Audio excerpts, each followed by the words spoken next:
Welcome back, ladies and gentlemen, on this wonderful Sunday for what is going to be nothing short of another jam-packed daily cryptocurrency market update. I'm wishing you all a wonderful weekend, and we've got some interesting things to discuss in this video. We're going to be kicking the video off by looking at earnings per shares in regards to the S&P, which just went into all-time highs. The S&P is about to take all-time highs after this recent correction.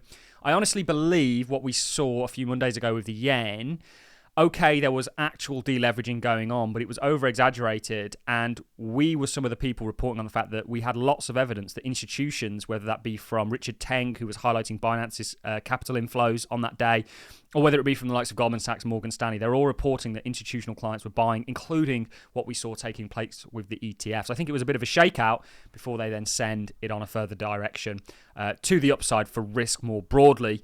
And certainly the interesting thing is fundamentally we know the Fed are about to, who are the largest driver of liquidity. We did a great video on that yesterday, about to sort of really pump the markets, if you will. You're about to see the opposite of what we saw took place with the yen. And remember, the Nikkei really is just a short yen trade. So in most stock markets. And we looked at that a lot in yesterday. And the adversary of that is about to take place. So we're going to be looking at earnings per shares in regards to the S&P. Because where's this recession everyone kept talking about that we were very adverse to? We'll be looking at the S&P. We'll also be talking a little bit about the week ahead to kick things off. It's going to be an interesting week in regards to you have US GDP on Thursday.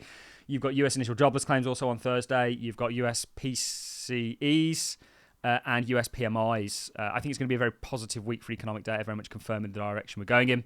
We'll be, yesterday we really spoke about macro, a big picture why we're bullish, and it has a lot to do with the dollar and, of course, central banks. And we put forward our argument to why we're very bullish on the markets. And the beautiful thing is it also aligns with technically what we're looking at. I'm going to be showing you the Bitcoin chart, others, Total 2, a number of crypto ETPs. You can use miners. They're all pointing in the same direction. We've got the large part that very much, they confirm one another. And when it walks, talks, and quacks like a duck, it's a duck, ladies and gentlemen. And then we're going to be talking about Telegram CEO, who's also the individual behind the Ton coin, supposed to be a decentralized sort of social media, if you will. He has allegedly been arrested in France. I don't believe they're going to allow for a decentralized social media, or they're certainly going to resist it as much as possible. I truly believe in this transformative revolution that distributed ledgers bring to the table, because it's far beyond Bitcoin. It's why we clown Bitcoin maxis, because they're very, I think, false in many senses. But that's not to say that they're all like that. Obviously, they have special interests, but we all have special interests. You know, I'm predominantly in altcoin, so that's my interest. The application for distributed ledger is far and wide. Social media is a massive one, and there's never been such a need for it. Certainly, if you look at what's happening in the UK, people are literally being imprisoned for what they're saying online. It doesn't feel real to me that that's even happening. And if you look at what's taking place currently in the UK, I am horrified as a true Englishman, you know, who currently lives in Scotland. It's shocking to me what's taking place. So a decentralized social media is absolutely needed, along with everything else, finance, government, everything is going to become enabled by distributed ledgers for the better. And the question is, will they ever allow this to happen? So we'll be talking about that. We'll be looking at Ton coin that's selling off a little bit on the back end of this, but ultimately I don't think it's too much to worry about. So without further ado, guys, let's dive into the video.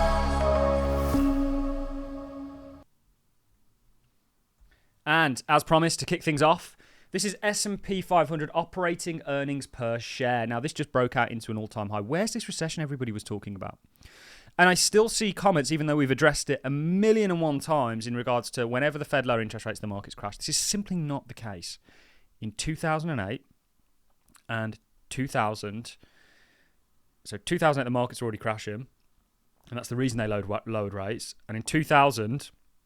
the markets obviously had the dot-com crash. So specific events. In 2019, when they lowered rates, the markets went on and absolutely soared. And the 2 times prior to that, to 2000. It's not always the case. And I believe we're going to be in a flourishing economic environment. I think data supports that. Certainly looking here at the S&P's 500 operational earnings per shares. Of course, this is all-time highs. Money supplies at all-time highs. It's all linked to inflation. This is, of course, where the S&P is. S&P has been a great chart for us. Hopefully, for those of you that watch me regularly, you're really starting to see the merit in technical analysis. It's not a silver bullet. It's not 100% predictive, but it will help increase your probabilities of being right on the market, and thus make money from it. We did release our courses. Obviously, my Patreons have all had the opportunity to take those courses. It's really going to give you a technical understanding of how markets work, what to do, so on and so forth. I think there's an 80% off that at the moment if anybody wants to do that. Also, do check the Patreon out. I've got a meeting with the Patreons tonight, which is going to be a good one, going through portfolios, things like that. But the S&P is looking fantastic, and obviously this week you have US GDP expected to be 2.8 quarter over quarter. The technical definition of a recession is 2 negative quarters. Now, we know they've played around with that a little bit. Nothing new here, by the way, guys. A recession used to be called a depression, and then before a depression, it was called a panic. They soften everything. They want to wrap you guys in cotton wool to make you as sort of easy to control as possible. They don't want toughness and macho-ness and manliness in this world. I mean, danger of sounding very much like somebody there who I'm really not trying to, but I do think that is very much an agenda. We see Eurozone inflation also. We also have US PCEs, which is inflationary data, and of course US PMIs. Now, we're looking for PMI cycles. We spoke about this in yesterday's video also, that aligns with global liquidity cycles, that aligns with the Bitcoin 4-year cycle, that also, coincidentally, aligns with election cycles. Raul, even though I'm perhaps not his biggest fan, I think he has an amazing platform. And that's just personally as him as a technical analyst. He brings up some great thought. He's got this idea of this kind of everything code, and it's very much centered around cycles and cyclical cycles and economic cycles and how they all kind of align, all leading us to what he would call this banana zone. And I think he's pretty much spot on with that, and that's to come. And again, that's largely going to crater around the central banks being the great manipulators of liquidity. We know liquidity is about to uptick. We know what they're about to do. I think Monday's events, a couple of Mondays ago, was really just a shakeout for retail, because we know institutions, through Richard Teng's tweet on how much money poured into Binance during that crash. Also, if you look at reports, institutions bought that dip, and retail, is kind of like a headless chicken in many senses, which is what we try and do here on the channel. But we've got this great time ahead of us. There's no recession in sight, in my opinion. This is quite a funny one because he goes on to call it a recession. I think that's very much going to be what it's going to be. It's going to be interesting to see how the week unfolds. And obviously, when we look at our macro reason for being bullish on the market, it has a lot to do with a weak dollar. So, and this is fundamentally, it makes sense, right? If the dollar's strong, it means people are going into it. If it's weak, it means people are going out of it.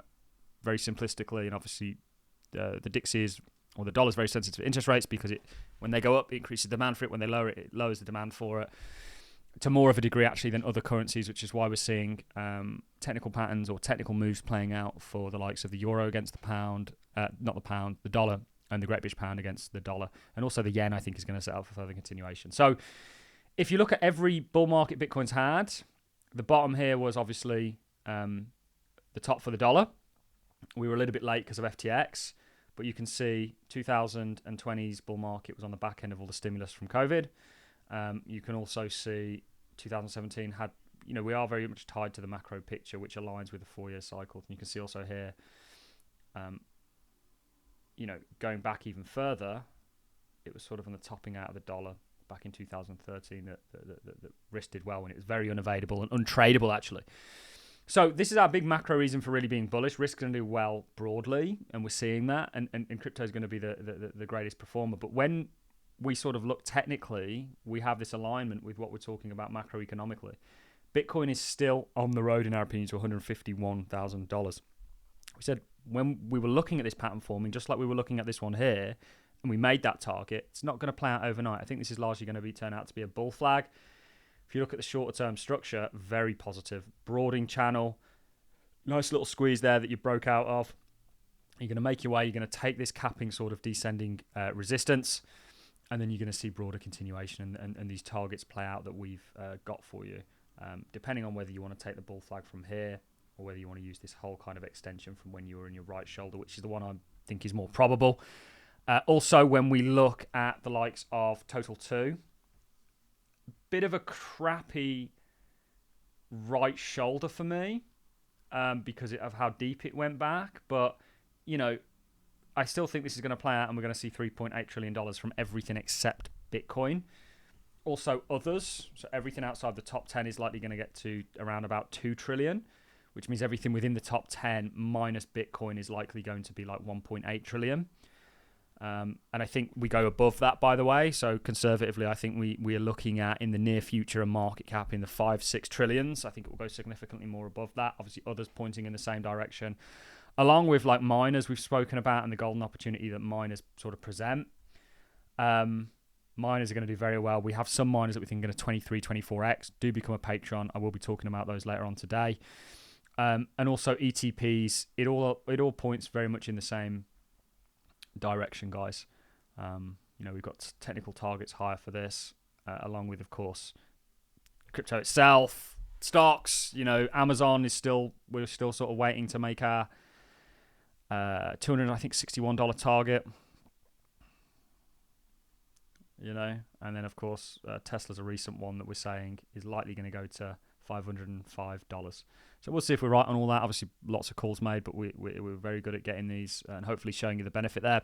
So the stage is very much set, guys. It's just a case about being patient, allowing things to happen, and sticking to the plan until there's reason to divert from it. A little bit of interesting news that I wanted to kind of share with people is in regards to Telegram's CEO, Pavel Durov, arrested in France. Reports are trickling in via social media and mainstream news outlets, but so far we haven't seen anything officially confirming it.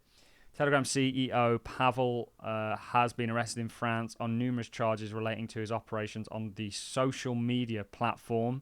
This comes according to unconfirmed accounts via social media and unverified press reports. It's important to note that. French commercial television network TF1 reported, citing unnamed sources close to the matter. This search warrant ran, so on and so forth. But I don't think they're really ever going to allow us to have a truly decentralized social media that they can't centralize in some form or other. It's too much of a risk for them, certainly as they're losing control. Obviously, you can see Telegram getting hit quite hard on the back end of this. It raises a number of questions. You've got to ask yourself, why have they allowed a decentralized money to survive? And I think I agree with Whitney Webb here. I think Bitcoin is a Trojan horse for a digital global system. I truly do, and I'm sorry, guys. I'm so sorry that I think that. But distributed ledgers are going to change many aspects of our lives. One is social media. And are they going to allow, and we've seen, if you look at the Twitter files, governments meddling in social media as one of the most powerful now journalism outlets. In the UK, people are getting locked up for what they say on social media, which is absurd to me. I don't think there's any defending that.